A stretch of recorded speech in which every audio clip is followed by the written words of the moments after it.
अकोला तहसील अंतर्गत येणाऱ्या पळसो बडहे येथील एका 19 वर्षीय युवतीला 17 जुलै रोजी सर्पदंश झाला होता। दरम्यान उपचारासाठी शासकीय रुग्णालयात दाखल केले असता अखेर काळाने झडप घालून सदर युवतीने उपचारादरम्यान 21 जुलै रोजी जगाचा निरोप घेतला। ती काळ रात्र जीवावर बेतली। या दुर्दैवी घटनांमुळे पळसो बढेसह पंचक्रोशीत हळहळ व्यक्त होत आहे। रुपाली गोवर्धन खांडेकर वय 19 वर्ष असे नाव आहे।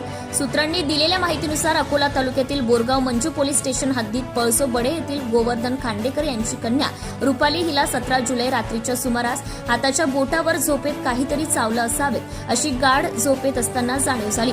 ती झोपेतून जागी होताच सर्पदृष्टीस आला। त्यामुळे घरातील सर्व खळबळजनक जागे होताच भयभीत झाले। तात्काळ उपचारासाठी अकोला येथे शासकीय रुग्णालयात दाखल केले। दरम्यान रुपाली हीच विषारी मडण्यार दंश झाल्याचं उघडकीस आलं आणि दरम्यान रुपालीने 5 दिवस मृत्यूशी झुंज देत काळाच्या मनात वेगळेच काही होते नियतीने डाव साधला आणि 21 जुलै रोजी उपचारादरम्यान रुपालीची प्राणज्योत मावळली। रुपाली ही सुसंस्कृत व सुस्वभावी होती। घटनेची माहिती मिळताच पळसो बढे गावात शोककळा पसरली आणि हळहळ व्यक्त होत आहे। Subscribe now and press the bell icon. Never miss an update.